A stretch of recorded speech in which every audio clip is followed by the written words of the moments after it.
Si è parlato spesso di obelischi come parte di complessi energetici, uniti alle colonne e alle fontane.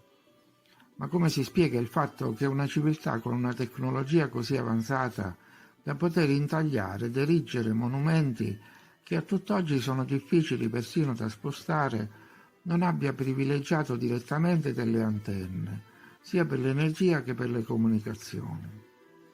Perché hanno preferito degli obelischi di pietra? Naturalmente la risposta è che gli obelischi erano destinati a durare, a vincere il tempo. Infatti la pietra rimane e il ferro sparisce in un modo o nell'altro, tranne qualche caso di lega più riuscita. Ma questo vincere il tempo andava a nostro vantaggio o a loro vantaggio?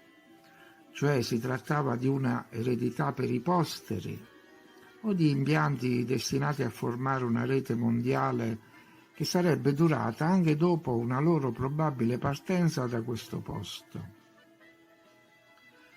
Perché in questo caso gli obelischi di pietra sarebbero un cavallo di Troia, cioè un inganno, sistemati in modo che non fossero abbattuti, dal momento che il loro vero scopo non era ricevente, ma trasmettente.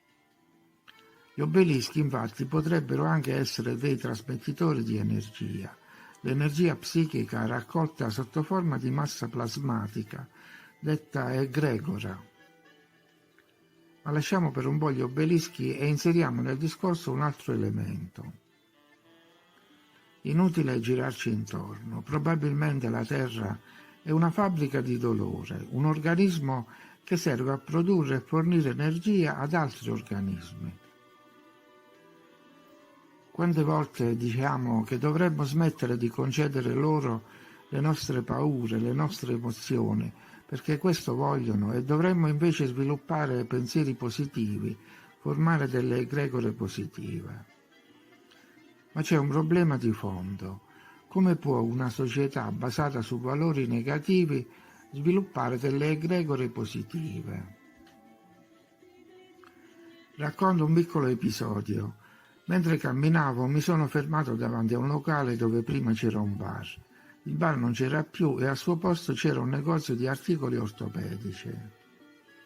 Un attimo di sosta è bastata alla proprietaria per uscire fuori e chiedermi se avessi bisogno di qualcosa. Ho detto grazie, ancora no, per fortuna.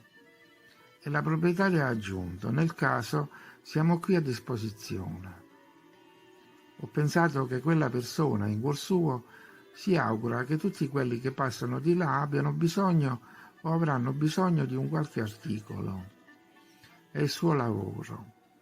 Quindi il suo sostentamento dipende dalla possibile sofferenza altrui. Allargando il discorso, si può dire la stessa cosa dei medici, i quali, dopo aver prescritto analisi presso qualche laboratorio privato, intascato il compenso per la visita, aggiungono quasi sempre: ritorno appena sono pronti i risultati delle analisi, bisogna tenere la situazione sotto controllo. In seguito, se dobbiamo intervenire, non si preoccupi, mia moglie è chirurgo. Il discorso si allarga. Meccanici che non vedono l'ora di dire: abbiamo sostituito questo pezzo, purtroppo il costo è aumentato, eccetera. Poi ci sono gli impresari di pompe funebri, gli psicanalisti, tutti a sperare nel dolore degli altri per un guadagno. I costruttori edili, da parte loro, come sappiamo dalla cronaca, sperano addirittura in un terremoto. Per non parlare di capitoli davvero mostruosi, cioè case farmaceutiche, fabbriche di armi e via discorrendo. E per non dire degli animali e dei macelli. Insomma, c'è qualcosa di malvagio in questa società, in questa civiltà, se buona parte della popolazione vive sul dolore degli altri. Si tratta di cose spiacevoli, ma bisogna dirle. Il dolore in questo caso viene monetizzato, ma se allarghiamo il campo, il profitto potrebbe essere anche di tipo puramente energetico.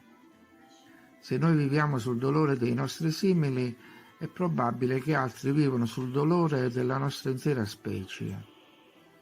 Da dove raccolgono l'energia che gli serve? dai luoghi di raduno, da tutti quei posti dove le emozioni inondano l'etere, posti frequentati da fedeli, da spettatori, chiese, piazze e altre centrali di raccolta di energia, come tutti gli istituti dove c'è sofferenza. E ritorniamo agli obelischi. Stanno ancora trasmettendo, visto che li continuano a costruire. Sono loro che trasmettono le nostre energie psichiche. Chi li ordina, chi li costruisce questi monumenti?